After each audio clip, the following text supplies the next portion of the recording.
She mopped their floors, smiled at their insults, and vanished before anyone learned her name. They called her the cleaner. None of them knew she owned the company they worked for. One act of cruelty would set her plan in motion. A spilled glass of champagne, a stolen heirloom, a truth recorded by a hidden camera. By the time they realized who she really was, it would be too late. The cleaner had become the CEO, and love had become the battlefield. But every truth has enemies, and some revenge stories end with a heartbeat and a sniper's light. This is the story of Morgan Steele, the hidden heiress who cleaned her way to power and paid for honesty with blood. Morgan Steele had learned to swallow insults the way others sipped champagne, quietly, with practice. The Carter Hotel ballroom shimmered with chandeliers while she knelt to wipe a spill she hadn't made. Laughter rippled from women in silk gowns. Rebecca Lane pressed a jeweled heel into the puddle just to see her flinch. She didn't. She finished the job, wrung out her mop, and whispered a thank you that sounded like grace. Across the room, Drew Carter, the family's golden son, noticed. He offered a napkin she didn't need. People reveal themselves by how they treat the unseen, Morgan thought. Cameras watched from every corner, silent witnesses she herself had arranged. Tonight wasn't about pride, it was about proof.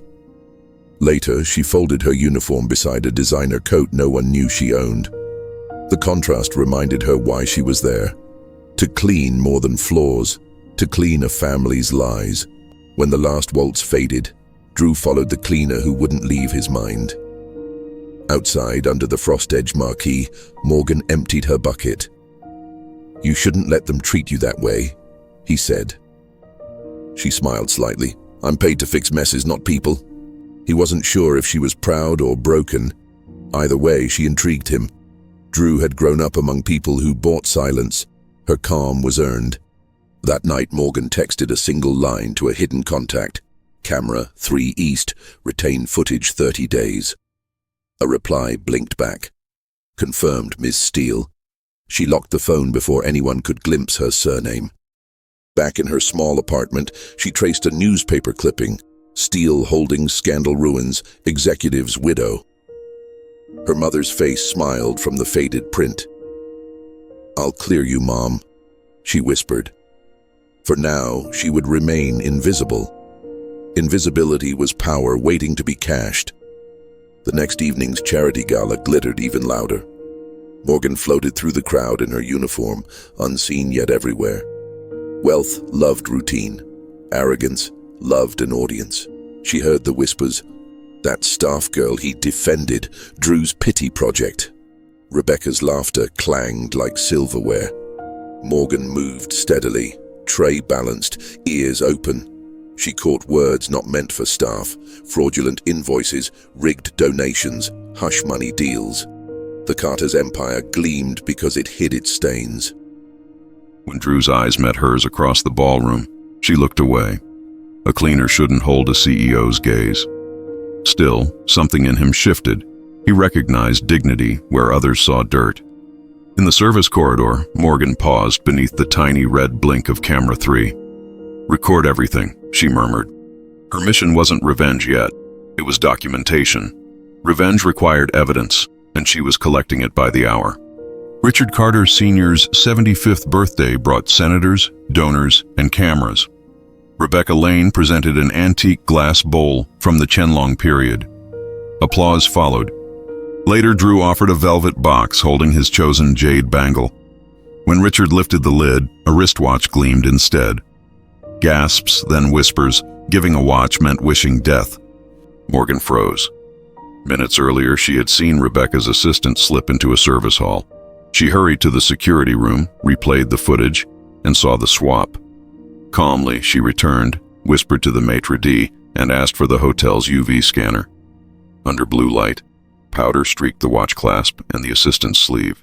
The crowd's loyalty spun on its heel. Richard's disappointment turned to weary relief. Drew's humiliation melted into confusion. Morgan said nothing. Truth didn't need applause. It only needed light, and she had turned one on. Rebecca's smile never cracked as security led her assistant away. She raised her glass. We all make mistakes, she purred, eyes locking on Morgan. The matriarch added, to grace under pressure. Everyone toasted, everyone understood the warning. After the guests left, Drew found Morgan sweeping confetti. You saved me, he murmured. I saved the truth, she answered. Outside, snow dusted the Hudson. The night smelled of cold metal and new resolve. Years ago, the Carters had destroyed her mother's name over a forged contract. Tonight, Morgan had found her first thread of proof. She texted her father's aide only 2 words. Not yet. Revenge, she knew, wasn't fire. It was patience. And patience was her family's true inheritance. At dawn, Richard Carter summoned Morgan. His suite looked over a city that bowed to his fortune.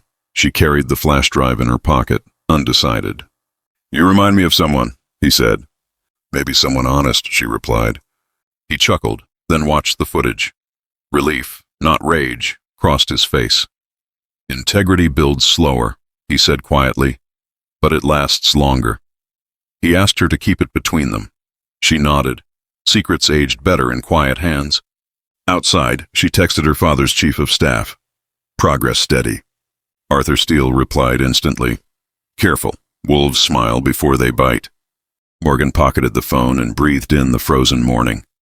For the first time in years, she felt close to purpose, not to wealth or vengeance, but to balance. Somewhere below, New York honked awake, unaware that a cleaner had just altered a dynasty's future. The gift swap scandal spread fast, dressed as gossip. Inside the Carter mansion, the silence afterward was heavier than blame. Drew's mother avoided her reflection. Ethan Carter polished excuses. Morgan scrubbed marble floors that gleamed and lied. Power left a residue soap couldn't reach. When Drew passed, he paused. I owe you dinner, he said. You owe me fairness, she answered. He didn't know that fairness had once been her birthright. Her mother, Margaret Steele, had been framed by the Carter conglomerate for embezzlement she never committed. The accusation had erased their fortune and her childhood overnight. Now, in the city that had exiled her, Morgan was reclaiming both. On her apartment balcony, she looked at the skyline. One call could end her disguise. She whispered, not yet. Justice demanded timing, and timing demanded faith. Near midnight, Ethan collapsed at a tasting event. Panic replaced protocol. Doctor said kidney failure. The family said donor.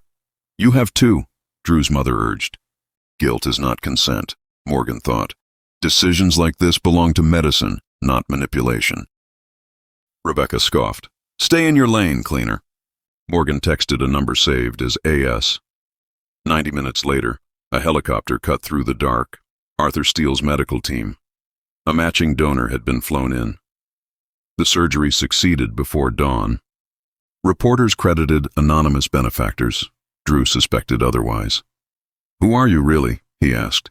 Someone who fixes what others break, she said. In the sterile hallway, she realized she'd crossed her own line. Each good deed risked exposure, but saving a life felt better than hiding one. Somewhere above, the city lights blinked like cameras, recording a secret that refused to stay buried. Ethan survived. Gratitude quickly mutated into leverage. The family proposed reinstating Drew as CEO if he transferred half his shares for stability. He refused. Rebecca smiled. Then perhaps you don't belong in this family. Morgan stayed silent. Silence observed more. That night she met Drew at a diner whose coffee tasted like endurance. I don't know what to fight for anymore, he confessed. Fight for the man who once believed in merit, she said. That man's broke, he answered. Then rebuild him, she replied. He looked at her differently, as if hope were currency again. Morgan changed the subject before emotion betrayed her. Helping him endangered her anonymity, yet walking away felt worse.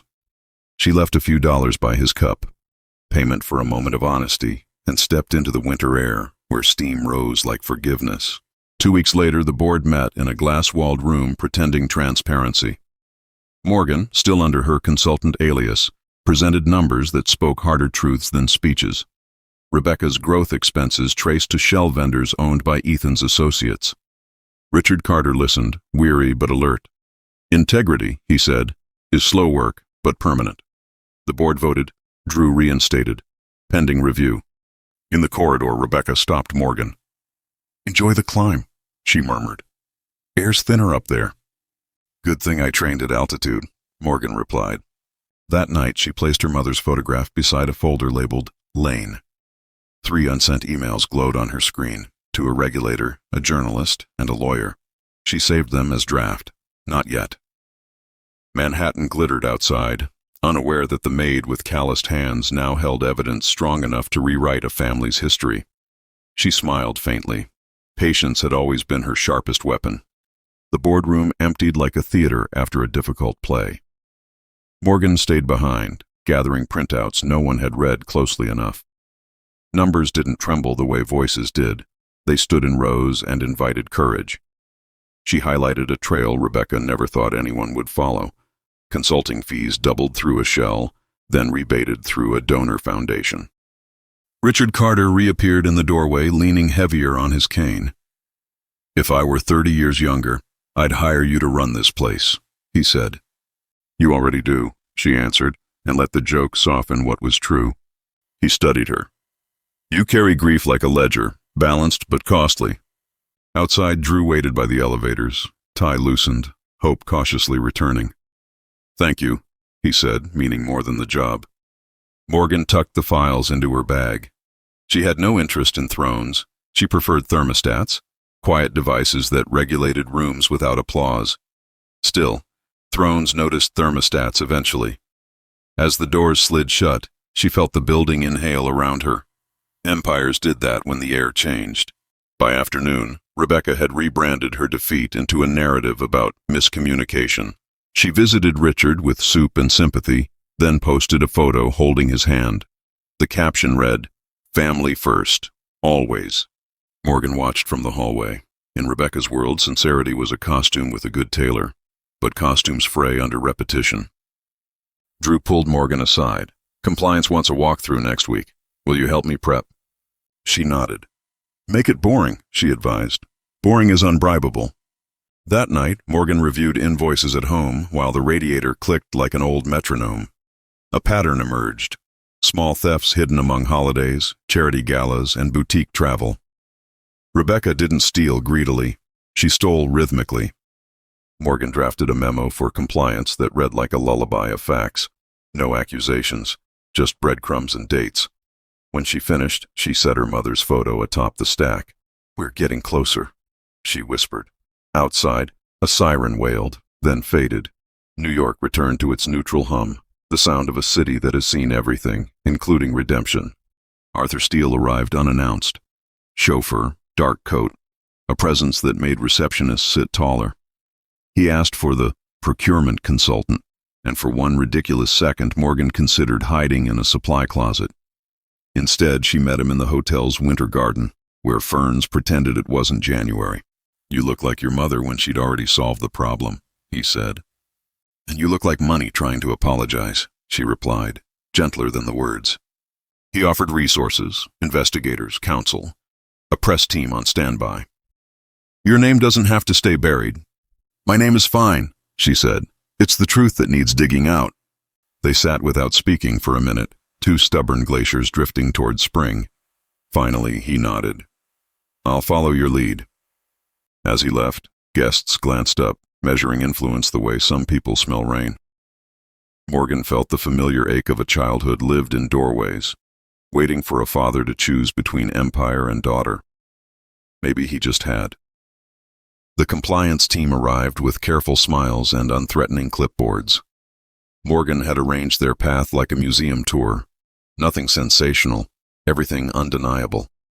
She guided them through vendor files, then, accidentally, opened the wrong folder to reveal the right pattern. One auditor, a woman with steady eyes, asked, "Do you always see this clearly?" "Only when I'm tired of fog," Morgan said. By noon, the auditors were requesting original contracts. Ethan blustered, Rebecca charmed, Drew stayed quiet and useful, answering questions precisely, never volunteering a defense.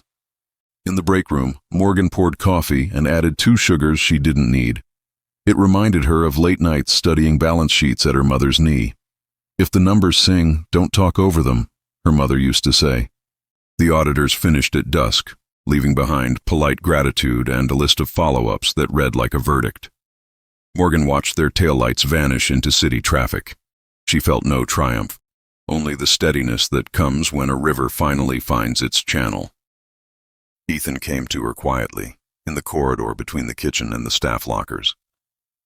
"You're making this worse," he hissed, a smile glued on for the cameras he imagined were everywhere. "I'm making it accurate," she said. He leaned closer. "Help me fix this and I'll help you. Money, position. You don't want to be a cleaner forever." Morgan almost laughed. "I clean because people like you spill." His mask slipped. "You think Drew will thank you when this explodes? He'll lose the only family he has." "Family that requires fraud is a gang," she replied. Ethan straightened, polished his expression, and walked toward the banquet hall as if he hadn't just offered to buy a conscience.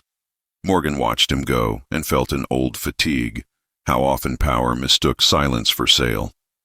She texted one line to the auditor, "Check vendor Northwind Logistics." The reply was immediate, noted. Sometimes justice advanced by inches, sometimes by well-placed nudges.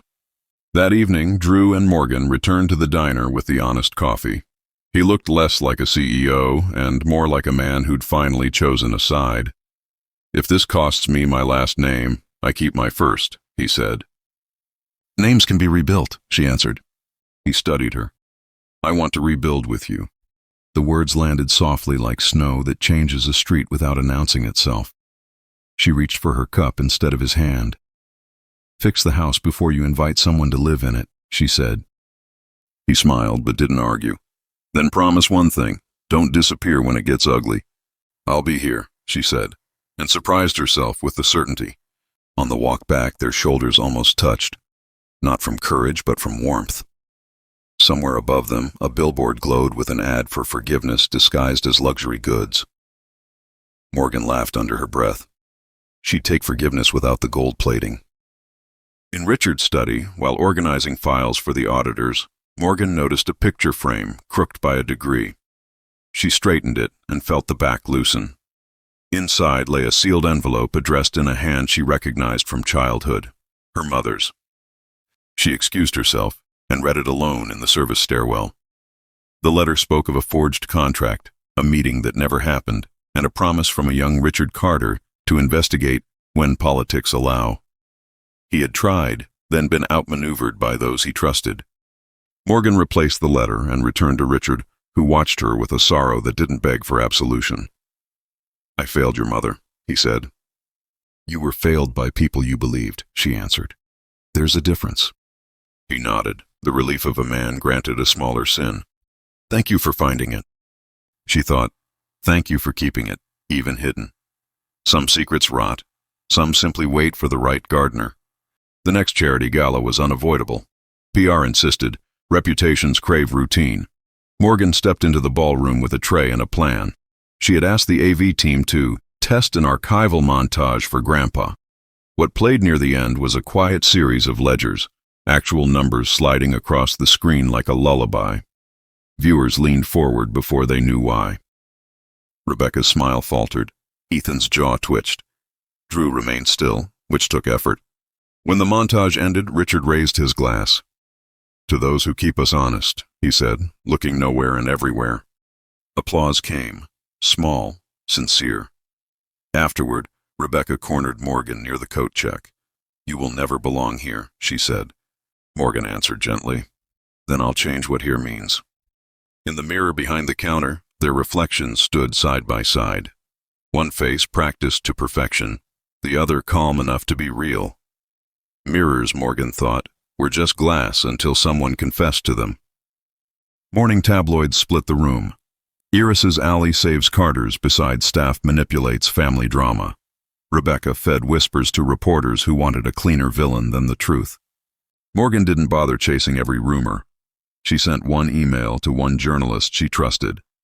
A timeline, a handful of documents, 2 verifiable names. "No adjectives," she wrote, "just receipts." By evening, a balanced article appeared. Audit at Carter Group, irregularities under review. It named no villains, crowned no saints. That was enough.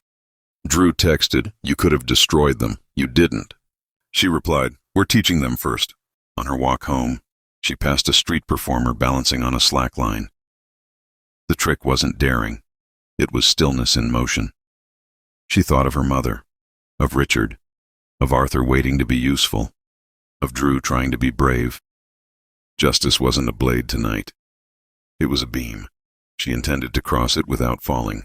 The board reconvened, not for fireworks but for governance, the kind of meeting that decides futures by the weight of paper. The auditor's interim report sat in front of each director, factual, dry, devastating. One by one, directors voted to suspend Ethan's operational access, pending full findings. Rebecca's advisory contract was paused. Drew was confirmed as interim CEO with a mandate for reform. No one cheered. Real victories often sound like paperwork. Afterward, Drew found Morgan on the mezzanine overlooking the lobby. He didn't say thank you. He said, "We start tomorrow," which meant he understood where gratitude belongs, in action. Richard joined them, a grandfather again instead of a patriarch. "I'd like lunch with your consultant," he told Drew, then turned to Morgan. "If she'll permit an old man to ask better questions this time." Morgan smiled and nodded. Below them, the revolving door pulled in strangers and released them changed. The hotel kept breathing, so did they. The story had stopped shouting and started building, which was always how real change sounded at first. Rebecca Lane was never one to accept defeat quietly. When charm failed, she reached for chaos. A week after the board's vote, anonymous posts flooded the business forums, screenshots, cropped emails, whispers that Morgan Steele had seduced her way into power. Morgan read them over morning coffee, unflinching. "If lies travel faster," she murmured, "let them arrive tired." She met Drew's worried gaze. "I'll answer with data, not drama." By noon, she'd released a brief statement. "Auditors have full access. We welcome scrutiny." The internet, denied outrage, grew bored. Rebecca, however, wasn't finished. She poured wine for Ethan and whispered, "If we can't control the company, we can control its narrative." Morgan sensed the shift. Storms always announce themselves through static in the air. She saved Rebecca's new alias from a fake account and forwarded it to compliance. Revenge would try new shoes. She planned to trip it at every step. 2 days later, a leak hit the tabloids. Carter Group accused of insider trading. Screens flashed Drew's face beside the word fraud. The evidence looked convincing until Morgan noticed something too perfect. The timestamps matched a day the stock exchange had been closed for a federal holiday. She compiled proof, met the journalist behind the smear, and slid a folder across the cafe table. "You've been played," she said gently. Within hours, the paper retracted the story and printed an apology rare enough to trend. Drew exhaled relief that sounded like disbelief. "How do you stay so calm?" "Because truth is patient," she said. "It doesn't panic. It waits to be rediscovered." Rebecca watched from her penthouse, fury hidden behind designer sunglasses. Lies were supposed to last longer than a day. She poured another drink and started drafting new ones. Morgan, meanwhile, was drafting future defenses. She'd learned that victory wasn't a single blow. It was endurance written in small fonts. Richard invited Morgan to Sunday lunch. No cameras, no staff, just roast chicken, rain, and family, trying to remember how to sound like one. He asked about her childhood, the years between the scandal and her reappearance. She spoke softly about moving city to city with her mother, taking cleaning jobs to stay invisible. Richard's eyes misted. "Your mother was braver than any of us." "She taught me to polish what's real," Morgan said. When Drew arrived late, dripping from the storm, the room brightened in ways light couldn't explain. Rebecca's name was never mentioned, but her shadow sat in every corner. As Morgan helped clear the plates, Richard whispered, "You have a seat here whenever you choose." She smiled. "Let's earn it first." Behind her calm, gratitude and grief braided quietly, the feeling of a door opening she'd once assumed locked forever. The next morning, Richard collapsed in his office. Stress and age caught him mid-signature. Hospitals again, corridors again. Morgan stayed at his bedside, reading reports aloud so his mind stayed anchored to purpose. Drew handled press statements, composed but trembling underneath. Rebecca arrived with flowers large enough to block conversation. "We should postpone reforms," she suggested sweetly. "Grandpa's legacy depends on finishing them," Drew said. Rebecca's smile held. Then let's pray he wakes to appreciate your dedication. Morgan squeezed the old man's hand. He stirred, murmured her name, not Miss Steele, just Morgan. It was the first time anyone in the Carter family had spoken it without agenda. When he fell asleep again, she stepped into the hallway and looked out at Manhattan's night. Power and mortality shared the same skyline. Bright, fragile, fleeting. Richard survived, weaker but lucid. Lawyers swarmed like bees around honey and blood. Everyone wanted to honor his intentions, though no one agreed what those were. The will divided holdings evenly between Drew and Ethan, with oversight from a trustee not yet named. Rebecca smiled when she saw the clause. Trusteeships were her favorite playground. Morgan quietly requested a copy for auditing continuity. Hidden in the fine print was a handwritten note. For the one who restores the truth. It had no legal weight, but it told her she'd already inherited something better. Trust. Outside the conference room, Drew looked weary. Family turns everything into math, he said. Math can reveal patterns, she answered, even in greed. She intended to chart every line until the equation balanced. The trustee turned out to be an independent attorney, Mr. Chance, gray-haired, unbothered by glamour. Your audit reports impressed the old man, he told Morgan privately. He mentioned you often. She feigned surprise. I only kept records. That's usually where miracles hide, he said. He handed her a sealed envelope, Richard's last memorandum. Continue cleaning house, it read. When it's spotless, you'll know where the real dirt came from. Chance studied her reaction. You're not shocked. Just sad he still had to write it, she said. Leaving his office, she noticed Rebecca waiting with a manufactured smile. You'll need allies, Rebecca said. Choose wisely. I already have, Morgan replied, thinking not of power brokers but of janitors, auditors, and one man who still believed in fairness. Empires, she reminded herself, collapse quietly. Paper first, then pride. Late that night, Morgan unlocked a digital archive Richard had referenced. Inside was a folder marked Margaret Steele. A single video opened. Her mother, young, steady-voiced, confessing that she'd taken the blame for another executive to protect employees' pensions. The confession had been sealed by corporate counsel, Rebecca's father. Tears blurred the screen, but Morgan kept watching until the end. Her mother's last line read, Tell the truth when it's strong enough to survive it. She backed up the file to 3 encrypted drives. The past had stopped whispering. It was speaking in full sentences now. Drew called as dawn broke. Are you awake? Finally, she said. She didn't mention the video yet. Truth needed context before daylight, but for the first time in years, her reflection didn't look borrowed. The next quarterly meeting erupted before it began. Rebecca proposed a temporary suspension of audits. Drew countered with transparency. Ethan threatened lawsuits. Morgan waited until voices cracked, then placed a tablet on the table. Play, she said. Her mother's testimony filled the room. Silence replaced oxygen. When it ended, Morgan added, That's why the numbers were falsified 20 years ago. To cover a theft, not hers. Richard's attorney confirmed the signature on the old memo. Rebecca's father's firm was implicated. Rebecca herself had inherited his tactics. The board voted to initiate a full external investigation. Rebecca rose, pale but composed. Congratulations, she said. You've won a scandal. Morgan collected the tablet. Scandals clean faster than lies, she answered. Outside, flashbulbs waited. Truth, once freed, doesn't respect privacy. News broke before lunch. Markets dipped, then rebounded as investors realized honesty sells better than denial. Morgan became the woman who saved the Carter empire. She hated the headline. Saving wasn't her motive, balancing was. Drew found her in the break room, half smiling. You realize you just ended half of Manhattan's dinner gossip. I gave them dessert instead, she said. For a few days, calm almost felt permanent. Then Arthur Steele called. Come home, Morgan. You've proven yourself. Let others handle the ashes. I'm not finished, she said. Ashes fertilize. He sighed, pride disguised as irritation. Just remember which name headlines will print. I'll make both worth reading, she promised. Outside, snow melted into rain. The city smelled like beginnings pretending to be endings.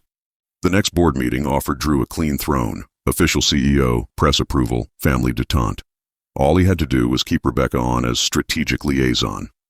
He looked at Morgan. "What would you do?" "Depends," she said. "Do you want peace or progress?" He thought of his grandfather, his mother, the endless rehearsed civility. "Progress," he answered.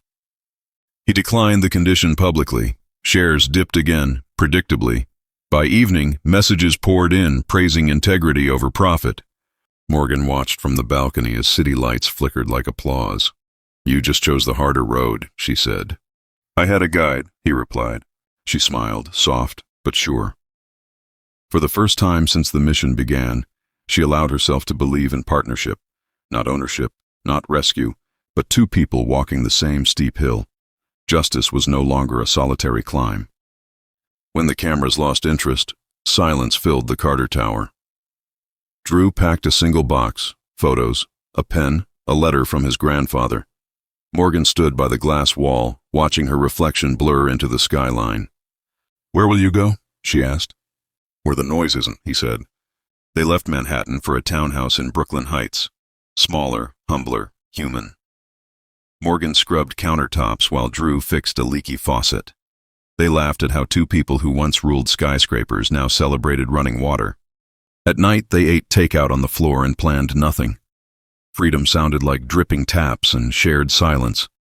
Morgan's disguise was technically over, but she kept the old uniform folded in a drawer, a reminder that dignity isn't a promotion. Some evenings, Drew caught her staring out the window. "What do you see?" he'd ask.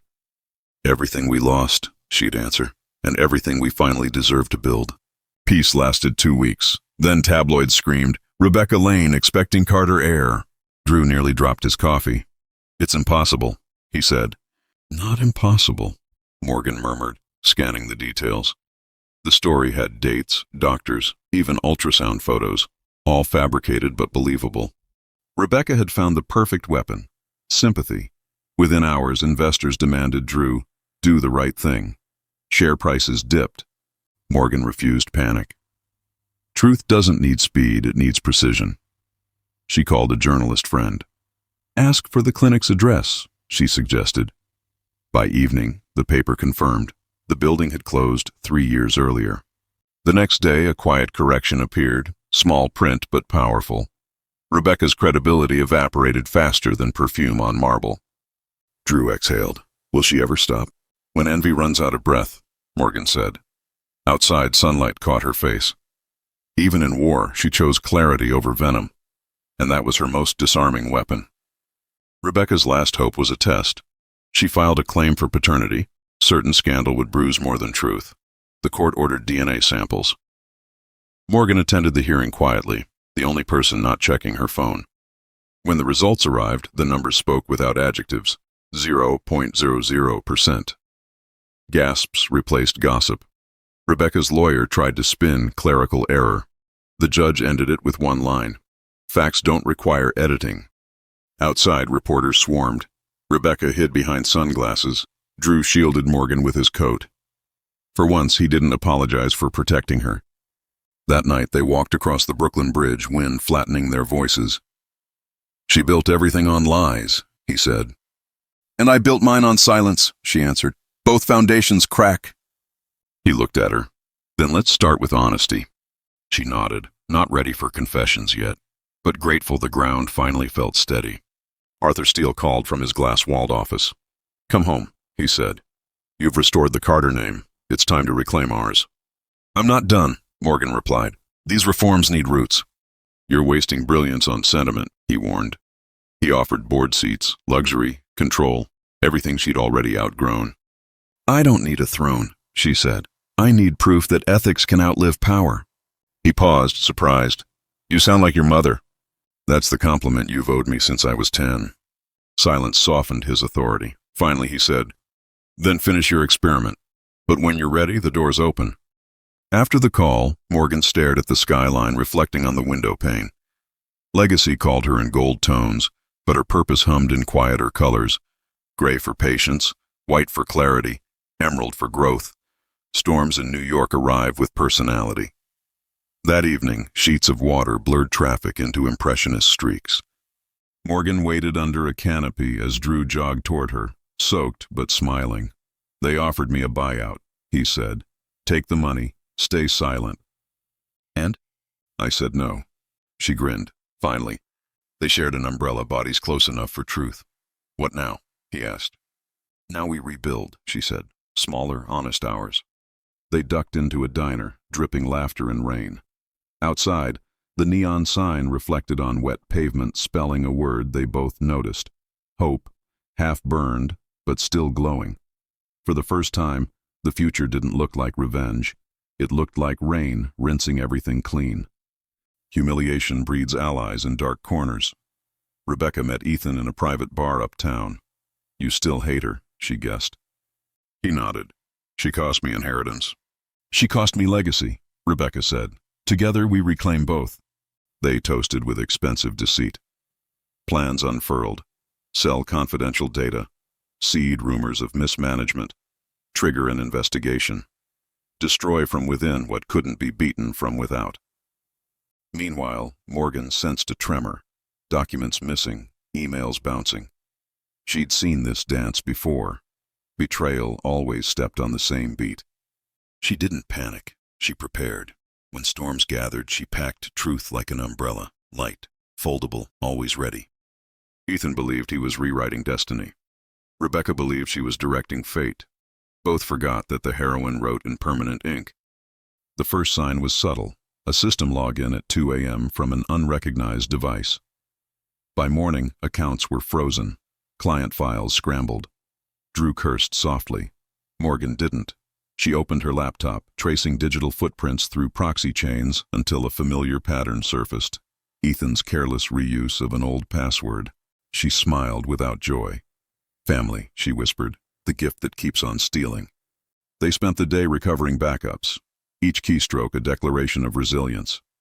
By dusk, their servers hummed again. Morgan uploaded a firewall so sophisticated it might as well have been revenge coded into software. Drew watched her fingers dance across the keyboard. "I forget you're more than numbers," he said. She looked up. "I forget that you remember." Outside, the city blinked back online. So did trust. Fragile, flickering, real. Cyber forensics confirmed it. The breach originated from a cafe Wi-Fi linked to Ethan Carter's account. Morgan printed the report and placed it on Drew's desk. "Family meeting?" she asked. He nodded grimly. The confrontation was surgical. Ethan denied, then deflected, then drowned in evidence. "You're destroying everything Grandpa built," he shouted. "No," Drew said quietly. "We're restoring what you sold." Morgan watched from the corner, pity softening her anger. Ethan's greed was a symptom of a sickness older than any of them, the belief that love could be purchased in dividends. Security escorted him out. Drew collapsed into a chair. "Do empires always eat their young?" "Only when they forget to feed them the truth," she answered. He laughed once, tired but lighter.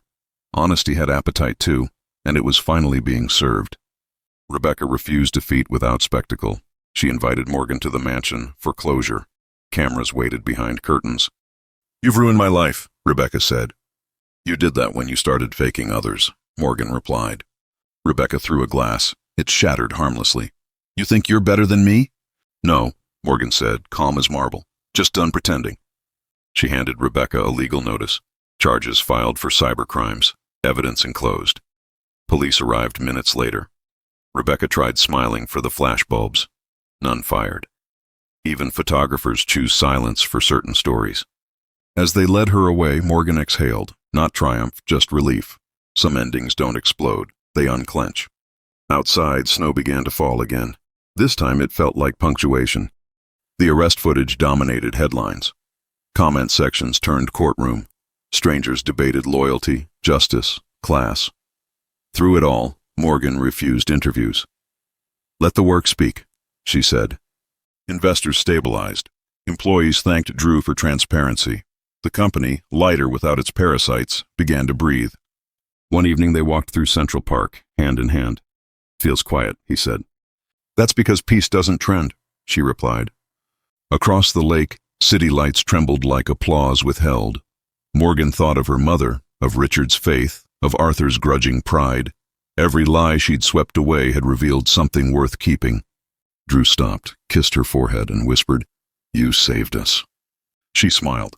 "No, Drew, I just cleaned the mirror." Behind them, skyscrapers caught their reflection, two ordinary silhouettes framed by extraordinary truth. Success has enemies even peace can't quiet. A month after Rebecca's arrest, blogs began calling Morgan the accidental heiress, implying luck, not integrity. Talk shows dissected her every gesture, her hair, her clothes, her smile that didn't beg for approval. Drew suggested hiring a PR firm. "Let them manage the noise," he said. Morgan shook her head. Noise fades when there's no echo. Instead, she released an internal report on ethical reforms, boring by design, brilliant in effect. Employees shared it with pride. The narrative shifted from gossip to growth. Still at night, she scrolled the comments, each rumor cutting faintly. She whispered, "Truth costs visibility." Drew found her awake at dawn. "You can't fix the whole internet," he said. "No," she replied, closing the laptop. "But I can outlast it." Outside, sunrise painted the skyline gold, an unbought endorsement. Auditors uncovered an old account, Lane Holdings LLC, owning a hidden 5% of Carter stock. The name struck like a bell. Rebecca had planned further than anyone guessed. Morgan studied the filings. She left herself a ghost seat at the table. Drew frowned. "It's inactive now." "Ghosts still haunt," Morgan said. They petitioned for disclosure. Court orders took months. Meanwhile, shareholders panicked over phantom influence. Morgan addressed them in a live stream, her first public speech. "Transparency isn't a phase," she said. "It's policy." The clip went viral for its calm defiance. One viewer, Arthur Steele, watched twice before forwarding it to his board with a single line. "My daughter just redefined leadership." Morgan didn't see the message, but she felt its echo in the day's quiet respect. Power tests trust more than distance. As investors poured praise on Morgan, Drew's pride began to ache. Whispers called her the company's real brain. One night he asked, "Would you still fight this hard if I weren't here?" She looked up from her laptop. "I fought long before I met you." He nodded, wounded by the truth. "Then maybe I'm unnecessary." "Don't confuse equality with erasure," she said gently. "Partnership isn't competition." He apologized, but the tension lingered. Love built on shared battles sometimes forgot to rest. The next morning, he left early for a meeting she wasn't invited to. She let him go. Pride needed its own errands. Yet by evening, he returned with 2 coffees and the simplest words. "You were right. I usually am," she teased. The air cleared. Even reconciliation, she learned, could be quiet. The company's anniversary gala mirrored the one where everything began. Same ballroom, same chandeliers, new order. Morgan attended as co-chair, this time in silk instead of uniform. Cameras followed every smile.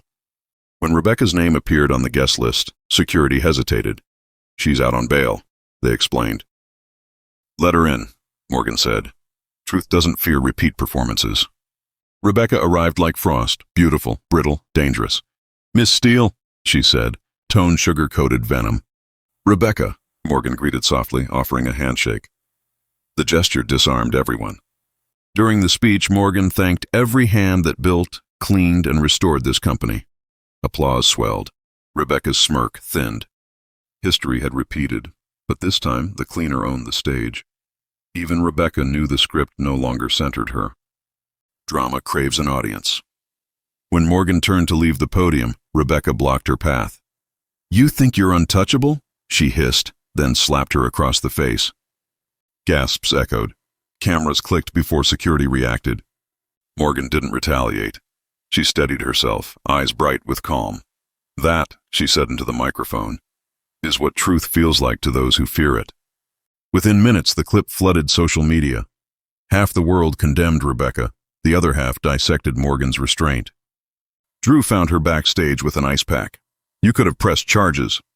"I already did," she said, nodding toward the cameras. Public opinion is faster than paperwork. By dawn, hashtags crowned her the untouchable cleaner. Irony never trended so poetically. Morgan released a single post, a still frame of the slap, captioned, "Forgiveness is louder than revenge." The internet melted. Talk shows quoted her. Schools discussed dignity in crisis. Shares climbed. Rebecca's lawyer begged for settlement silence. Morgan granted it with one condition: a public apology to every employee Rebecca had insulted. At the press event, Rebecca's voice cracked halfway through. Morgan watched, neither gloating nor cold, just finished. Afterward, Drew whispered, "You turned humiliation into marketing." "No," she said, "into memory. Because sometimes the best branding was grace under provocation, and the algorithm loved grace almost as much as scandal. Success attracts scrutiny." One morning, federal investigators arrived. Anonymous tip: financial irregularities. Morgan stayed composed. She already suspected the source, a rival conglomerate hoping to delay their merger. She offered full cooperation, personally walking agents through files. Transparency disarmed suspicion faster than lawyers could. By evening, officials thanked her for unprecedented access. Drew exhaled. "I thought we were doomed." "Sunlight never kills the garden," she said. Later, she discovered the rival's CEO had dinner reservations with a certain ex-convict's attorney. Rebecca's revenge outsourced. Morgan smiled. She still thinks shadows can choke the sun. She forwarded proof to regulators and closed her laptop. Victory tasted best when unannounced. Ethan resurfaced in headlines next, charged with fraud and obstruction. Evidence from the hack traced directly to his offshore accounts. Drew visited him at the detention center, guilt gnawing. "You could have stopped earlier," he said. Ethan glared through glass. "You stole my spotlight." Drew shook his head. "You sold your own." Outside, Morgan waited by the car. "How was he?" "Still believes the world owes him an encore," Drew said. "Then he'll learn the silence after applause," she replied. They drove away quietly. Justice sometimes sounded like engines fading on a long, straight road. Weeks later, a courier delivered an envelope sealed with Richard Carter's crest. Inside, handwritten words. "You turn my shame into pride. Keep cleaning the world, one boardroom at a time." Morgan folded the letter with reverence. Tears blurred her usual precision. That night she read it aloud to Drew, who listened without interrupting. "He believed in you," he said. "He believed in better," she corrected. They framed the letter, hanging it in the new office, above the first mop she'd ever used at the hotel. A reminder that beginnings rarely look glamorous but always matter. Merging legacies wasn't paperwork, it was forgiveness disguised as business. Morgan and Drew launched Steele & Carter, a consultancy for ethical corporations. The first client signed within a week. Reporters asked how it felt to start over. "Like cleaning a mirror after the storm," Morgan said. Arthur attended the opening, standing quietly at the back. When she spotted him, she waved, not as apology, but acknowledgement. He nodded, eyes damp. That night, the city shimmered through their new glass office. Drew raised a toast. To truth. Morgan clinked her glass, and to keeping it polished. Outside, New York reflected their light one window at a time. 6 months of calm made them careless. Then a whisper reached Morgan. A rival conglomerate, Hollander Global, was buying stock quietly, enough to stage a hostile takeover. She reviewed the filings until midnight, tracing shell companies like fingerprints. Each path ended in the same offshore haven. "Someone inside is feeding them," she told Drew. He frowned. "We just rebuilt trust." "Trust doesn't mean turning off the alarm," she replied. Together they tightened contracts, froze questionable accounts, and alerted regulators before Hollander Global could strike. The next morning's news read, "Attempted acquisition halted after whistleblower report." Drew grinned. "Whistleblower? That was you." She shrugged. "Sometimes honesty needs a trumpet." He kissed her forehead, and for the first time in months, laughter replaced tension. But beneath the humor, Morgan knew enemies never disappear. They hibernate. While the company steadied, Drew's past re-entered with perfume and a press badge. Lila Monroe, his college ex, now a financial journalist, arrived to profile the comeback king. Morgan greeted her politely. Lila's eyes lingered a second too long on Drew. "You must be the famous cleaner," Lila said. "Cleaner heiress, take your pick," Morgan replied with a smile sharp enough to cut glass. The interview aired that weekend, mixing admiration with insinuation. "Is love blinding corporate ethics?" the voiceover asked. Drew threw the remote in disgust. "She twisted everything." Then we outshine, not outshout, Morgan said. She released an op-ed on partnership and transparency. Viewers saw intellect where gossip wanted romance. By the next cycle, the story had flipped. Power couple redefines leadership. Still, Morgan learned to keep cameras at arm's length. Fire, even friendly, could scorch. The next blow came quietly, a digital billboard downtown flashing, "Steal IRS buys love." An anonymous campaign painted her as manipulative, claiming Drew was a paid puppet. For hours, social feeds boiled. Morgan refused tears. Instead, she traced the domain registration and found Hollander Global's PR firm beneath layers of proxy code. She packaged the proof and emailed it to the Federal Trade Commission. Within days, the billboard vanished, replaced by a government warning about disinformation penalties. Reporters tried to bait her into gloating. "Justice doesn't need commentary," she said. The quote went viral again. Grace as resistance. Drew watched her handle the storm and whispered, "You turned slander into scripture." She smiled. "That's the only alchemy I believe in." Rather than hide, Morgan called a press conference. She wore gray, not for drama, but for balance. "My mother taught me that truth must dress simply," she began. Then she recounted every reform, every audit, every public filing available for scrutiny. Cameras recorded calm competence. Headlines rewrote themselves in real time. When questions turned personal, "Are you and Mr. Carter engaged?" she answered softly. "We're committed to integrity. That's the only commitment that matters today." Applause broke out, rare in corporate journalism. Afterward, Drew met her backstage. "You just made honesty fashionable." She laughed. "Let's see how long trends last." Outside, people who once called her fraud now called her role model. Redemption, she realized, wasn't granted. It was scheduled. Late one night, system alerts pinged again. Old code, familiar signature. The hacker Rebecca had hired before prison was back, testing firewalls. Morgan traced the breach and found correspondence routed through a correctional facility server. "She's still orchestrating from inside," she told Drew. He cursed softly. "What does she want now?" "Attention, power, maybe both." Morgan fortified defenses, hired ethical hackers, and left one file intentionally open. A decoy filled with fabricated financial data and one note. "Stop digging, Rebecca. Some graves collapse." The attack ceased within a week. When the IT chief asked how she'd done it, she said, "I let her win where it doesn't matter." Sometimes victory meant giving ghosts a playground far from the living. An unlisted number rang. Morgan answered. Rebecca's voice crackled through static. "Enjoying my silence?" "I prefer it," Morgan said. Rebecca laughed, a sound brittle enough to break glass. "You think this ends with walls? Money doesn't need freedom." "You had both and wasted them," Morgan replied. Rebecca's tone softened dangerously. "Check your inbox." Then the line died. Minutes later, Morgan opened an email. A photo of a signed confession implicating senior officials in decades-old corruption. Evidence real enough to explode several boardrooms. She studied it carefully. Rebecca's gift was poison-wrapped as favor. Morgan forwarded it to authorities, anonymized. "Truth doesn't need my name," she whispered. Sometimes enemies deliver justice by mistake. Arthur Steele invited her to lunch at his estate. No aides, no pretense. He looked smaller without boardrooms to protect him. "I should have believed your mother," he said quietly. "She forgave you long ago," Morgan answered. He blinked hard. "She wrote you that?" "She lived it." They ate in companionable silence until he said, "You taught me more about power than 1,000 CEOs. "How so?" "That it's borrowed, never owned." He pushed an envelope across the table, documents merging Steele Holdings with her new firm. "You built what I only managed. Take it." She hesitated. "On one condition," she said. "No heirs, no dynasties, just stewardship." He smiled, tears unapologetic. "Then maybe we finally deserve the name."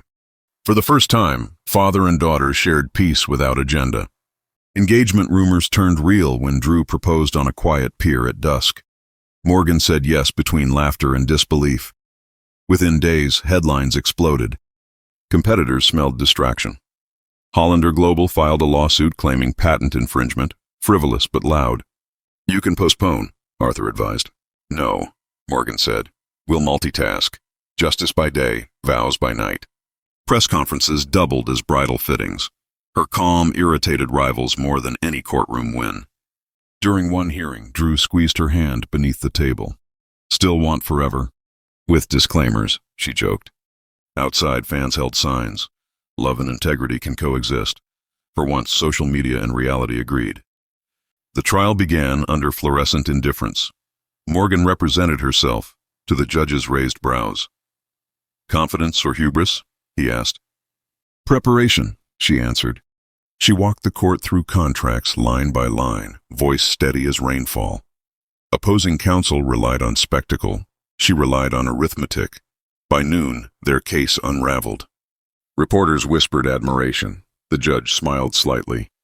"Next time, counsel, bring evidence," he told the rivals. Outside, microphones crowded. Morgan summed it up in one line. "Facts require patience." The clip went viral. Even cynics admired efficiency. Justice, when elegant, trends better than scandal. That night, Drew toasted her with cheap champagne. "To the best lawyer I never hired." She laughed. Added to the resume: cleaner, heiress, litigator. Weeks later, the verdict arrived. Unanimous dismissal. Hollander Global was fined for malicious litigation. Steele & Carter's stock soared. Morgan read the notice in her office, the same space that once housed uncertainty.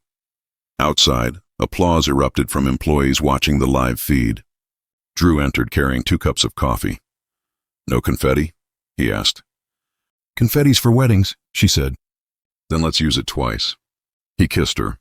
Flash bulbs from the hallway captured the moment before she could protest. That night, she posted a single sentence to her followers. "Truth survives trials, both legal and human." It gathered millions of likes. Algorithms, it seemed, admired closure. But beneath the celebration, an unease flickered, the sense that one final test still waited just beyond the applause. The news broke just before dawn. Inmate Rebecca Lane missing during prison transfer. Police blamed paperwork. Journalists blamed corruption. Morgan blamed unfinished stories.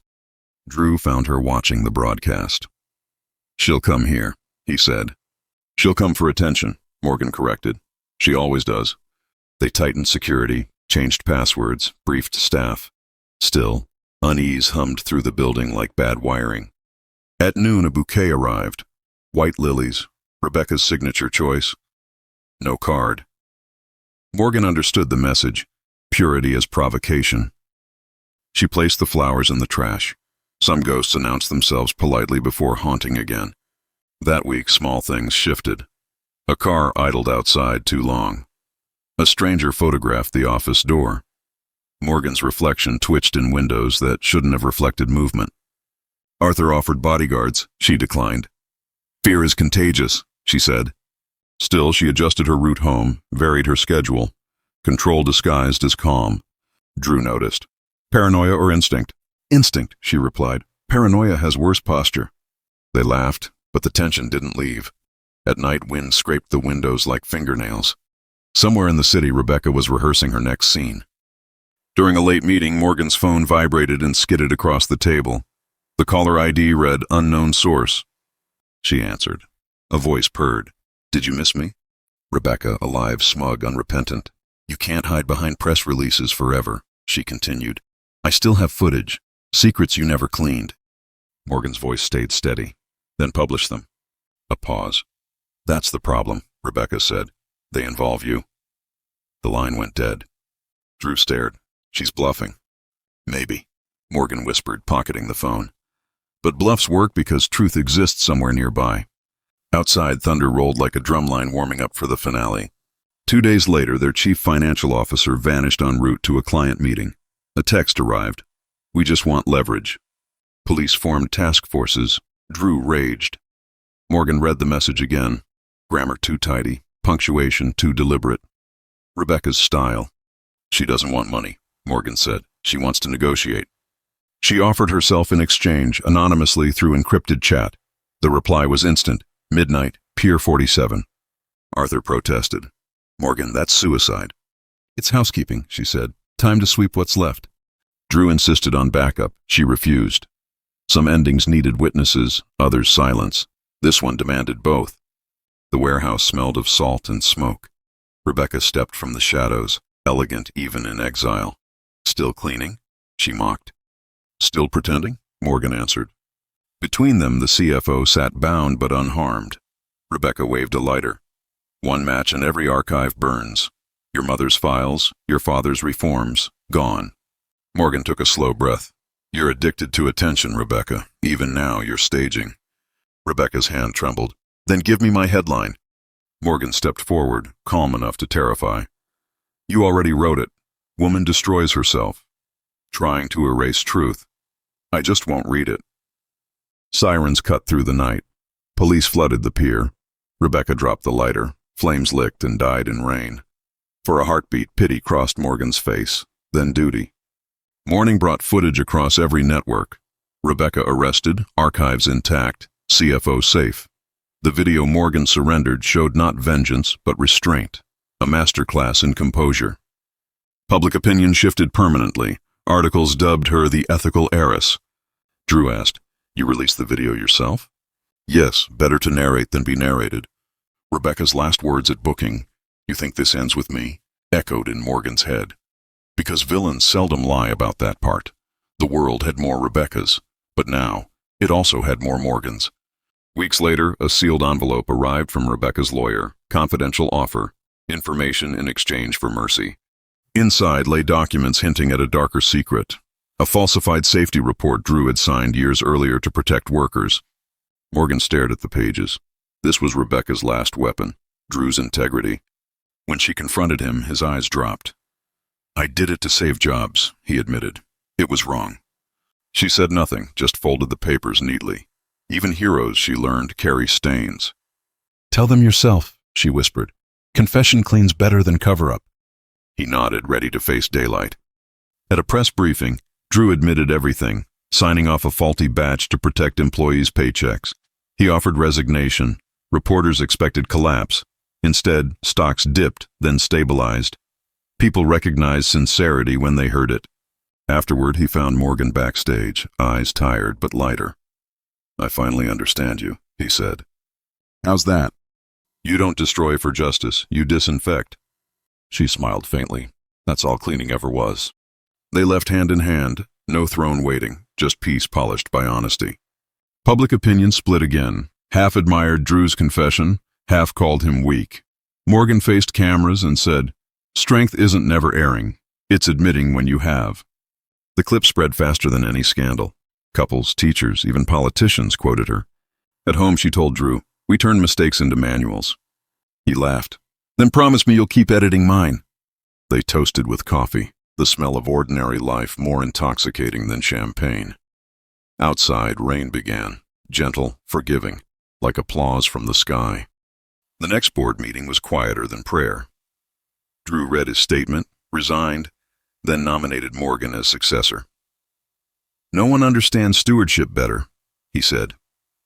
Applause felt like closure. She accepted with one condition, salaries frozen at fair scale, bonuses tied to ethics audits. Investors blinked, then agreed. Arthur watched from the back, pride soft as dusk. He whispered to Chance, She built what we only dreamed. That night, Morgan updated the company website. Under leadership, she wrote, We polish truth, not image. The world called it branding. She called it beginning. From prison, Rebecca released a pre-recorded message. Gaunt but theatrical, she recited a confession spliced with revelation. Morgan Steele is the true heir of Steele Holdings. The cleaner was the heiress all along. The internet combusted. Within hours, old photos, documents, and interviews surfaced. Rebecca's revenge was exposure. Drew read headlines aloud. It's out. Morgan nodded. I was tired of hiding anyway. The irony cut sharp. Her enemy had done her final chore. Sometimes truth chooses strange couriers. By morning, every news outlet repeated it. The cleaner who owned the empire. TV anchors debated ethics versus deception. Talk show hosts reenacted her mopping floors beside billionaires. Morgan issued one statement. I hid to study honesty from the ground up. Now I'll use it from the top down. Followers doubled. Business tripled. But with fame came fragility. Photographers camped outside her door. Opinion became oxygen again.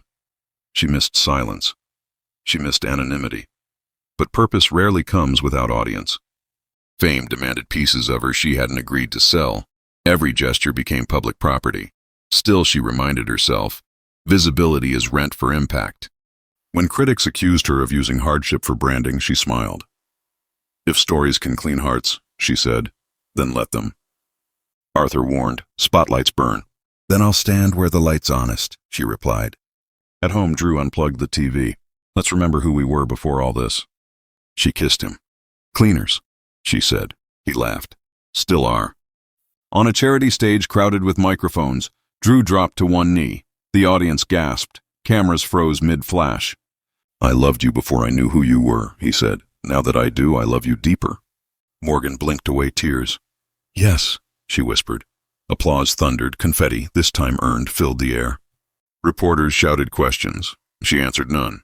Some feelings don't need press releases. Later, alone backstage, she looked at the ring and thought, maybe stories can end gently after all. Outside, flashbulbs chased them into the night, unknowing that peace had only paused, not settled. Morning smelled of rain and headlines. They prepared for an interview scheduled on the terrace overlooking Manhattan. The air shimmered clean, forgiving. As Morgan adjusted her microphone, a red dot flickered across her blouse. Laser, not reflection. Drew moved instinctively, pulling her down. Security shouted. Chaos erupted. The sniper was never seen. The broadcast cut to static. Later, footage replayed endlessly, her whisper barely audible. Every truth has enemies. Hours later, both were safe, shaken, holding hands in a hospital corridor. The sun rose again, indifferent, magnificent. Outside, reporters speculated. Inside, Morgan wrote 2 words in her notebook. Part 2. Because stories this real never end. They pause between heartbeats, waiting to be retold.